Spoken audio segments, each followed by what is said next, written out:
I think that when we're pushed against a wall and we're kind of, under the thumb or whatever, you really have to decide, okay, what am I doing, right? If you think about like your house is on fire, what are you going to take out of your house on your way out the door? And it's going to tell you a lot about yourself when you're really under that pressure. And I think a lot of us didn't really know what to expect until it hits you, and it hits everybody differently. And when it hit me, it was like major bucket list. I was like, okay, what are all the things I keep putting off, and how can I like take care of that now while I have all this extra time? And it really, I just dove into music to cope because there's a lot of stressors going on. There's a lot of stuff in my family going on with different health issues and things. And so I just kind of dove into music and committed 100%. Because I think before, I mean, I was along for the ride, kind of like what Jenny was saying. I didn't really know what else I was going to do. I liked music in high school, so I majored in music, and I kind of figured it out along the way because we don't always know exactly what path we want until it kind of smacks you in the face. So I think the pandemic has been really eye opening for me. I feel like I'm finally doing the thing that I was supposed to be doing this whole time, even though I was trying to push my way into different doors that kept closing. So I'm kind of glad those doors closed because now I feel like I'm doing the right thing. And I'm hoping that other people have come to that too. And I think a lot of people are, because you've had this time, this extra time to think about it and to really reflect. And like Liana said, things are slowing down. We aren't in the hustle of everyday life. So people have had to deal with that and be with themselves for a little bit and like, get to know yourself. I think it's kind of nice. One of the beautiful things I realized because of the pandemic is that we are in touch but not connected. I don't know if that's a good translation in English, because we can call each other, I can email you, I can chat with you anytime, but we're missing this human connection. And that's funny because that's what we are uh, waiting for, not this connection, not just to be communicated. And as a musician, personally, I really, really miss the concerts, to be in touch with the public, with my students. And but on the other hand, as I said before, I'm a very positive person. I know already I got better in many other things, and also I love technology. So this has been a very beautiful time to learn new things and to think carefully what's our role as teachers and as musicians. And that's very important for me. What am I doing? And so because there is no concerts, then my career is finished? And the answer is no. But then it has been a very beautiful journey to discover what can we do, what can I do for my students, for my city, for my country, and in general for music. Time we've been in this, speedy world where you're not even really thinking because you're just going. And so I think there's been a combination of focusing on, learning something new and innovating, but also figuring out how to maintain wellness. And I think wellness has been a hot topic, but something that has been very difficult for people. I know, especially for me, I've never had this downtime, and I think it's been important to reflect on kind of how to keep a career, and that's a great focus, but also to focus on how your wellness, your physical, emotional, mental well-being is being cared for, and really to take the time to make sure that you're in a place that you can be your best self and put that out there. I think, again, I think that's what the pandemic has shown a lot of us. We're all in that hustle to make a career, make something, all of these different projects, especially as artists, kind of come together, and, just making sure to take that time to figure out how to, maintain the happiness of Marco that I see, and, keeping that going throughout a very difficult time, because I think as artists, we do cling to this community, cling to people. And so coming up with different strategies and innovating on how to maintain wellness has been a really big challenge, and something that I think hopefully everyone's come out with a little bit of something new. I know everyone has a new skill too, and that's been great. But I would say I definitely changed my attitude towards wellness throughout the pandemic. I would say for me personally, and I've seen this with a lot of people, is just having a chance to step back and reevaluate what it is that you want to do. So even though I know a lot of musicians have really examined if they want to be in music, I've seen a lot of people that are in music that want to continue being in music sort of specialize and decide why they're in music and what their mission is and how they want to use that to help other people. I think before, a lot of people just sort of blindly follow this path. They played in band and then maybe I should be a music major because I don't know what else I would do. But I think it's been really good to go back to our roots and find really what drives us. I know for me, it's been a period of quiet productivity since we can't travel and we can't do a lot of things. So it's been nice to sort of explore what I like doing and some of the hobbies. I know a lot of people have picked up other hobbies, and I think that's just been a really great takeaway. So having different kinds of creative outlets during this period has been really beneficial for me, and I think for other people as well, just to go back to their roots and find what's truly important to them.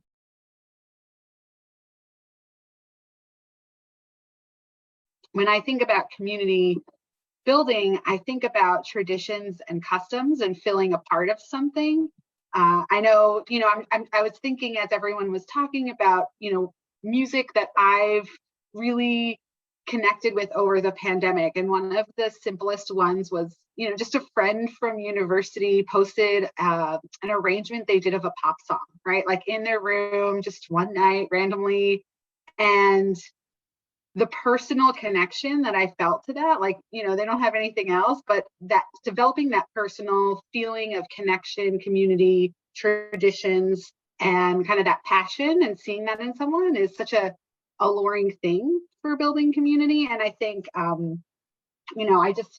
Kristen, I've loved your story of kind of the combination of monetization and community building. And I think that that's been the most important thing in the pandemic. I talked to so many musicians when it first started and people were like, I want to sell a product, and I'm going to sell something that people want to buy, or I'm going to start something else to make money. And it's like, well, because we have this community aspect in our career, it's so important to build the community first and then have monetization strategies come from that. Because once you have that community built, then people are invested. And I again, Kristen, like you're right, you started this passion, you built this community, and then people were like, I want to hear more. I love all the things you're writing. Like, you should really make a book and publish it, right? Like, I'm sure it's I don't know your whole details of the story, but that evolved from the community built. And I think that's been a huge thing that, I think we've all realized over the pandemic, but you have to build that first before you can monetize. And it's kind of the chicken before the egg of like, yes,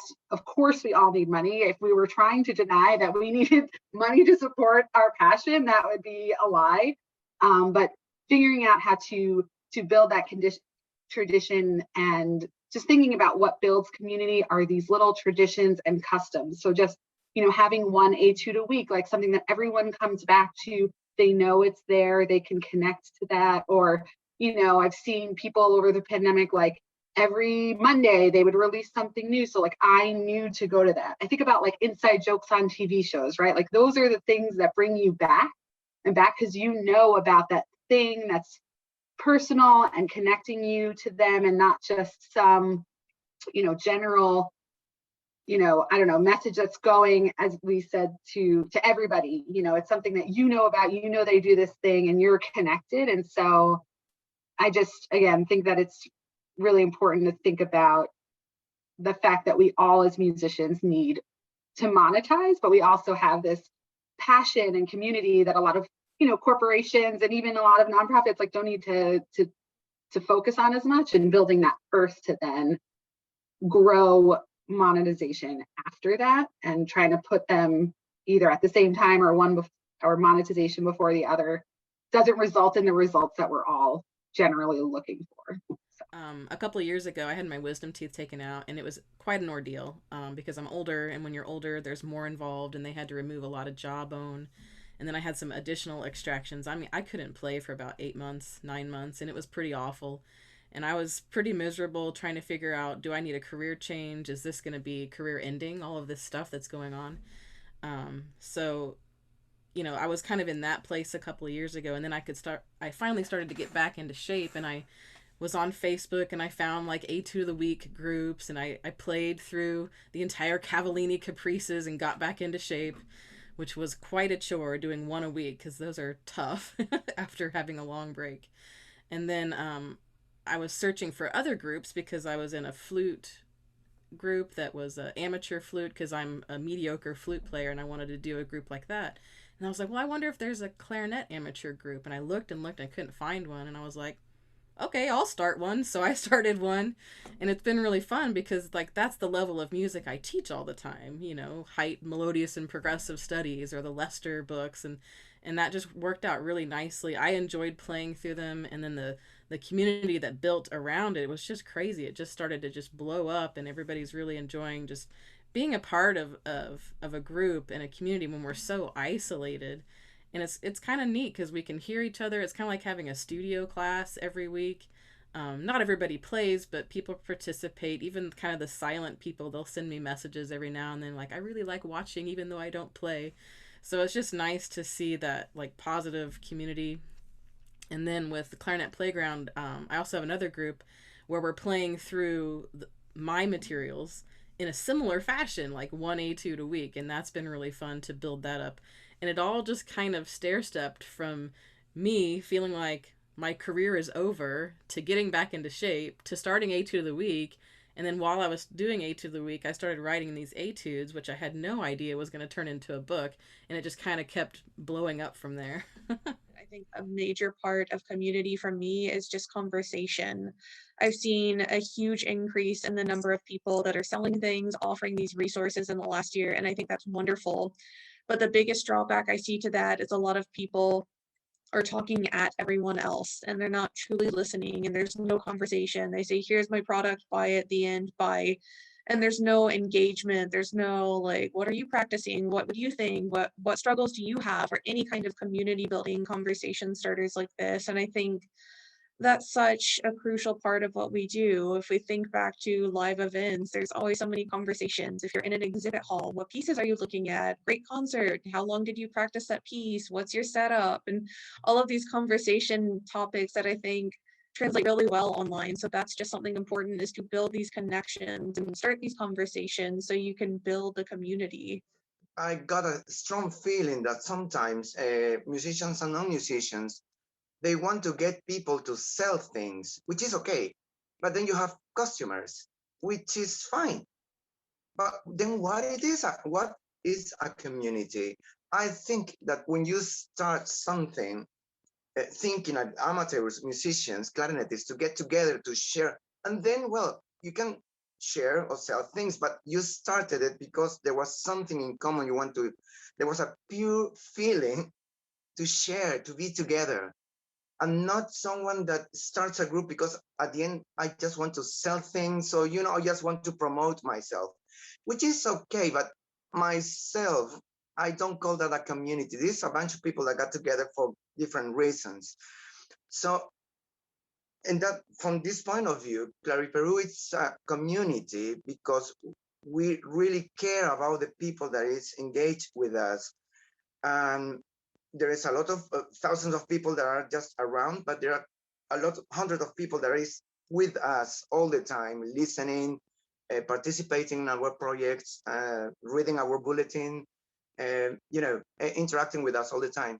A community is a beautiful thing because we get together to share, to get stronger, but it takes time, effort, and it's not just followers on Facebook. It's because another detail that I would like to ask, maybe you have seen this, that when we have something, let's say an event, a lot of people just copy and paste the same words everywhere. It's a spam. So at least take the time to say something special to that group, even though the information is the same, but it's exactly the same. So I see sometimes that we don't make an extra effort to talk to that community in this base clarinet Facebook group, or to the clarinet community from Spain. So try to make this effort to talk to them, to engage with them. And takes time. That's what we discover in CLARIPERU. We have to think very careful on how to engage with our community, the words we use, the images we use. So it's a beautiful job because again, we want to engage everyone, especially young performers, and it takes time to build a community and to get in touch with them.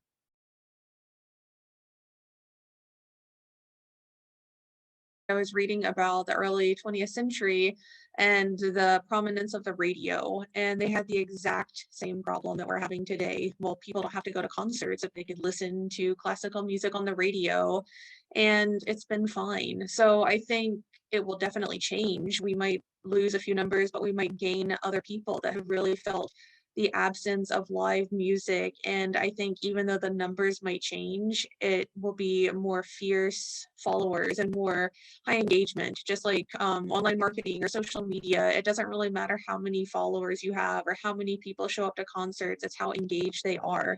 It's better to have fewer people that go to every single concert than maybe more people that go to one concert a year. So I just wanted to jump in and say that because I thought it was so interesting that we're having the same problem as 100 years ago with the radio. Myself, again, CLARIPERU, we actually talk a lot with our public when we are on concerts. They even subscribe to our bulletin too, but we listen a lot to what they expect. So we're a team. So CLARIPERU is not two people, we're a team. So we strategically talk to the people after every concert to feel and to hear suggestions and we take it very seriously. And because it is important, again, I think this is the old classical tip we have, that you play something, and because it is difficult or because you like it, everybody will enjoy it. Not necessarily. So, and again, if you're building a community or a public, you have to think of balance. You have to play some things that you know are important in history, that are difficult, they're cool, they're strange, but also that the whole experience of the concert is just people want to come back to listen to you, to what you're proposing. So talking to your community, to your public is very, very important, and not just, I will say, even the arrogance to, you know, because this is difficult music, I will play and, well, surprise, people won't come back because they didn't understand anything. Talk to the public, you can show some videos. There are many things we can do and we should do, especially after this pandemic time, because otherwise we haven't learned anything. In my adult life, I have seen a lag in adoption and innovation in the arts industry. And going back to history, right, like musicians used to be on the forefront of all things that were new and exciting. And, you know, the word classical music doesn't put us to associate with innovation, but I think that artists and being one and being in multiple industries, like we have that competitive advantage. We have the hearts and minds of really great individuals. We have so much talent, and I look forward to see us being innovative and just thinking about, you know, when I first started back, I guess many years ago now, I remember trying to get artists to use social media when it was first coming out, and I had a lot of pushback from people in the industry being like, we don't do that, that's new, that's classical music doesn't get into that. And, you know, looking to like 5 years later, I wanted to walk back and be like, yes, no, we were behind on that, right? Like we should have all been excited to jump on that. And I think that's what, you know, we as musicians are, we're ready to take those risks, to take those jumps. And I don't know exactly how it will be, but I hope that this brings us back to that, you know, we are at the forefront of creativity and innovation. And yes, there's technology and there's different things, but I'd love to see us, you know, back into that, taking the lead on new creation. Do we have to change the whole concert setup? Like, I don't think so. I think just incorporating new ideas and having that forward thinking, I'd love to see continue in our industry, because I think that as artists in the pandemic, we've probably done the most adapting than almost any other industry really you know, everyone had to do some adapting, but as artists, losing our main stage is a thing that most people didn't have to deal with, and I think we should take that momentum and run with it. So When things go back to normal, I think audiences are going to expect something. They're going to say, well, you've been locked up for a year. What did you come up with? You know, they're going to be expecting something new and different. I mean, sure, you can program things that you normally program, but let's start sprinkling in some different things to get the audiences excited and talking about it. And Liana, you might know some of this stuff because I have no experience in like arts administration, but do large organizations, do they reach out to the general public and say things like, what would you want to see on a concert stage? Do they ever do things like that?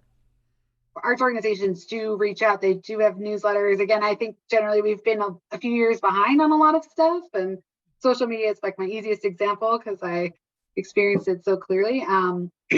But I'd love to see us innovate and like rebrand classical music, right? Like rebrand what we are. I think of, you know, even just paralleling to what's happening in pop music. Like I'd love for us to get to be that mainstream music again, like we had. And I think there's an opportunity for that. And I think that we can widen and diversify our audiences in ways we haven't yet tapped into. And just, you know, again, I think it's almost a branding thing at this point, right? Is classical music just for a certain people who have certain level of knowledge for music, or is music for everyone? And is classical music for everybody? How are we, you know, how are we bringing that together? And I don't know the answers. I do think that there's much room for improvement.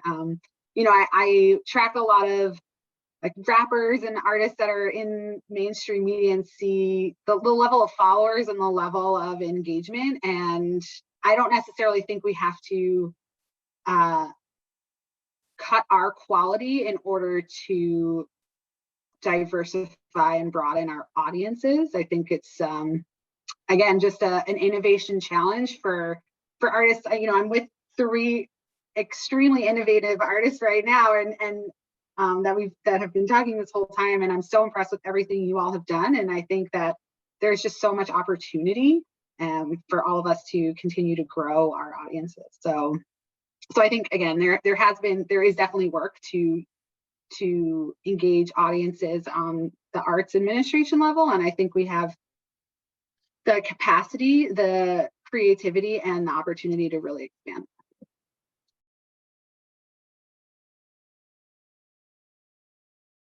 I do think about things like tokenism because, you know, I'm a female and I don't want to be called a female composer, right?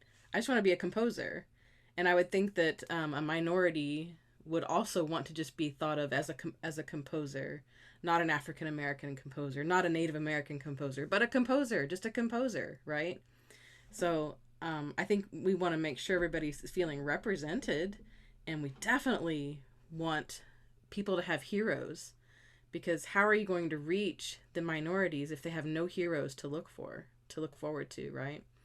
So, boy, it is a tricky subject, and my ears are getting hot just talking about it because it makes me nervous because I want to make sure I say the right thing. And that's what another thing that's tricky about it, because we can be afraid of it. Like, I don't know how to address it, so I'm just not going to, right?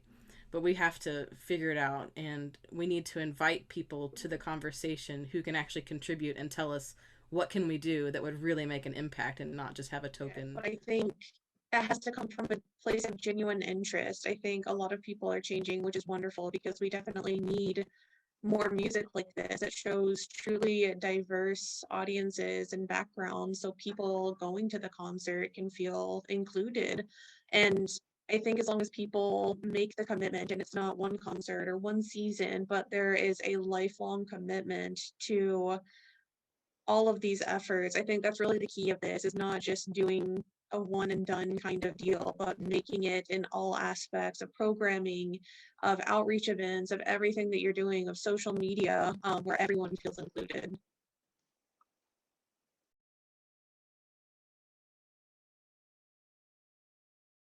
I think we should be teaching our students to check their sources. That's not to say that they can't learn from someone that's in middle school or someone that's in high school or university, but just to be able to think for themselves and differentiate between opinion and fact. I've heard a lot of students, if you have come in, I won't give the specifics, but you know, someone on Instagram said something that is completely terrible, you should never do things like that, and they'll believe it. And this is not it, but an example. They said I should play with the right hand on top. Things that are not right, and they believe it because they're maybe an Instagram influencer. So teaching them just to think for themselves, to question everything, but to still learn from these people, because I think every single person that's creating content has something unique to offer. And the second thing is also just to think for themselves a little bit, do research instead of expecting the internet to do the work for you. I've definitely seen a lot of increase in crowdsourcing information, which is wonderful. People asking for repertoire suggestions or things, but I think that's a fine line between getting other people to do your work for you and not doing your due diligence to do the research and whatever you're trying to find out about. So that's all I wanted to say. Other than that, everything online, I think it's amazing. I think everyone should try to find their voice in the medium and the platform that works best for them, but just be cautious and learn how to check your sources for everything that you're looking at. After being 2 years online, seeing so many wonderful things, so it is time not to think about the public, but think about us, about myself. What am I going to do different? And the other thing is, I think Lianna just said that sometimes we hear this, no, but classical musicians don't do that. Who says that? I mean, why? That's one of the things I always challenge. I mean, who is the keeper of the rules? I mean, why? I mean, rules are made to be broken. And one of my favorite phrases I keep telling is, tradition exists to be challenged. I mean, that otherwise, I mean, we will be living exactly after 300-400 years ago, but it's changing. We need to change ourselves and propose new things, and we have to dare to fail, to be ridiculous sometimes, but that's the way how we learn, and that's the way how we go in a different direction. And that, I think, we are afraid of. As classical musicians, you know, we are very academic, and it's better to be safe. But I think we should definitely try to go in another direction. So if many clarinetists are listening to me now, I dare you to do something completely new, not only online, but when you are on stage. And that's a big question. What? That's a journey. That's a beautiful journey, the creativity. So I dare you. Yeah, I'll be the first to confess that technology was something totally new for me, because I kind of hit a point to where I kind of was comfortable with minimal technology use, and then the pandemic hit and suddenly I had to. So every week I was pushed to learn some new skill. And so I'm hoping that as I continue, the quality of my videos gets better. But I think, like Marco said, I found myself a little overwhelmed because I started small and then it kind of blew up. And then I experienced some TMJ issues this last month where I couldn't do anything except, write. But it's been a nice break, and it's made me kind of reflect, okay, when I start making videos again, maybe I'll do them every other week instead of every week. So I like that sentiment, Marco. It's going to really help me too, because I think I felt this pressure to have something every week. But I think I'm going to step back a little bit. But the technology stuff has really pushed me. I think I've learned something new every week, and I try to implement it as quickly as I can and kind of stair step on that stuff, whether it's a new way of editing a video or a new way of recording with my microphone or whatever it might be. But as far as what's out there and the plethora of material online with my students, when we're on Zoom and I say, go listen to this, look for a recording on YouTube or something, I used to just say that, go look for it. But now I say, well, let's hop on together. We share screen, we search together, and we watch a few videos together. And I say, okay, do you notice how this person has done this, and so it seems more credible? Or do you notice how this person is doing this, and it seems a little less credible? So I'm trying to help train them to recognize, what's a source you could really trust. And I kind of push them towards some names that I already trust, and that kind of helps them, and then they can go down their own little rabbit hole on their own. Quality over quantity is always great. I listen to a podcast regularly, and the podcast host always says that they record episodes when they have enough and are inspired to record the podcast. And it doesn't make me listen any less to that podcast. I just get excited when there's a new episode, and I'm fully subscribed because I never know when the next episode's going to come out. So I just, tactical example of how that can still be very successful. Again, the community was already built, and I am already a follower, and there you go. So it doesn't necessarily distract if you said, I'm going to do this every such and such day, and then you post when you have enough to do. I think everyone's learned in the pandemic that you used to go get, we get a gig to play a concert, and there was crew setting up your room, and there was producers and sound engineers setting up your mics, and creative directors and artistic directors. And now that we have all this content that we're producing alone, it's, you're the staff of dozens doing all of that yourself, and just understanding that does take time and to get that level of quality, because you're replacing in your room a staff of in the real world of a professional gig. Again, countless people, and shout out to all of those people. I'm excited to have you all back once we are back in person, to have all of that knowledge and professional staff. So I remember all of those people. Shout out to them.